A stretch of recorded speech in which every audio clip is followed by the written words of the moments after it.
My name's Riley Clem, and I'm here to tell you why you should visit Wisconsin.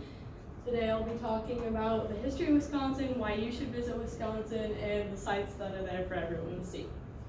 So Wisconsin's in your itinerary. Let me tell you why it might be for you. First off, beets, cheese, and bratwurst are the main fruit groups. Not ideal for vegans, but what really is. And some background information is Wisconsin became a state in 1848, and it was mainly German and Polish immigrants who focused on the southeast part of the state. By 1900, 47% of foreign-born Germans made up the population. Many great things have happened here, such as the birth of Harley Davidson, the Ringling Bros' first circus, and the season premiere of The Wizard of Oz. And fun fact, more than 800,000 deer populate the woods of Wisconsin. They're just white-tailed deer, and this is a deer density chart. As the darker the colors go, the more deer populate the area per square mile. And if all the hunters on opening day of deer hunting grouped up together, they would make the 6th largest army in the world. It also holds one of the few rivers that actually flows north. This is the Fox River, and it's really pretty, and it's a really good place for fishermen to go. And it also houses over 15,000 lakes, and this fisherman's paradise was sculpted from glaciers digging and depositing soil and rocks, and the Great Lakes have made this odd location a vital hub for imports and exports.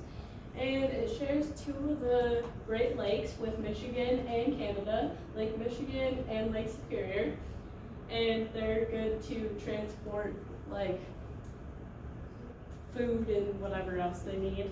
And I'm sure this is the last place on your vacation list. However, there's many attractions and views that you can't find anywhere else, such as Santiago Calatrava. A famous architect recognized that Milwaukee's lakefront was worthy enough of his first US-based project. And this is the Dells, and although the man-made structures don't compare to the naturally carved sandstone made by the Wisconsin River, you can see most of its glory through a duck boat tour. And they can go on road and they can go in the water. That's why they're called duck boats.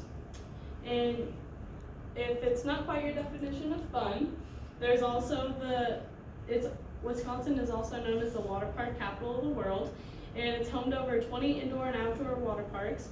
About 4 million people visit each year around that area. And this is the water park capital of the world. This is one of the water parks, and this is their logo.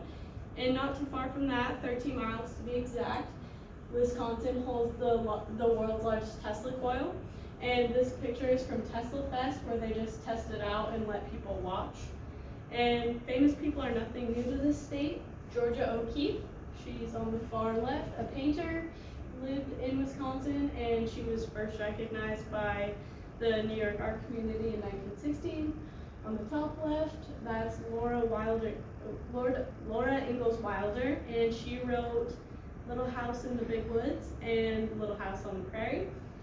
And then Gene Wilder, he was the original Willy Wonka, and he was born in Milwaukee, and his birth name was actually Jerome Silverman, and he picked Gene to be more practical. On the top, that's Chris Farley. He was a comedian, and he passed away in the 1990s. And then this is Mark Ruffalo, and he's from Kenosha, Wisconsin, and he also has the lead role as Bruce Banner in The Incredible Hulk. So aside from the fun-loving and warm facts and places that you can see in Wisconsin, there's also a lot of dark legends and some past history that makes it kind of cool too. They're from alien encounters to Highway 12 Hitchhiker, this is Highway 12. Siren Bridge, the Beast of Bray Road, and the Lake Winnebago water monster. Folklore is nothing out of the norm. So John Dillinger and Al Capone both hid in the deep woods of Wisconsin when the cops were getting close to catching them. And it was also home to Jeffrey Dahmer and Ed Gein, who were both serial killers. And Jeffrey Dahmer actually drugged, ate, and experimented on his victims, and any Google search can tell you just how twisted his actions were. And some of the most disturbing horror movies in our times were inspired by the heinous Wisconsin serial killers, including the Texas Chainsaw Massacre. So why is Wisconsin the place for you? There's something for everyone to do in Oshkosh, Wisconsin. They hold the world's largest air show. a week-long event that has been taking place since 1970. Last year they had 642,000 visitors, and these are just a couple pictures from the air show. Wisconsin also holds Madison's state capitol building, which is really pretty if you're into politics or anything of that nature, historical. As I stated earlier, the birth of Harley-Davidson happened in Wisconsin, and they have an original museum for you to see.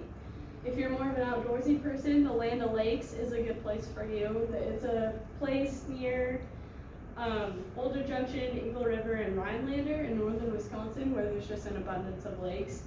And then lastly, if you want a really good burger, then you should go to the Elkhorn Saloon in Elkhorn, Wisconsin.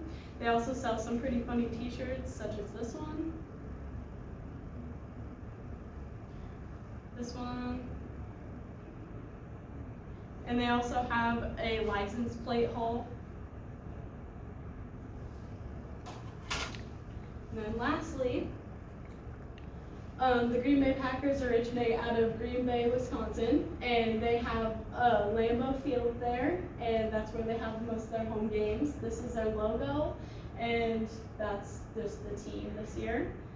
And so I wanted to say thank you for listening to my presentation. And thanks for listening about the history, the why you should visit Wisconsin, and the many sites that you can see. I have a handout for you guys that you can get after. And just remember that Wisconsin is a great place to go. Is there any questions? Why did you choose Wisconsin?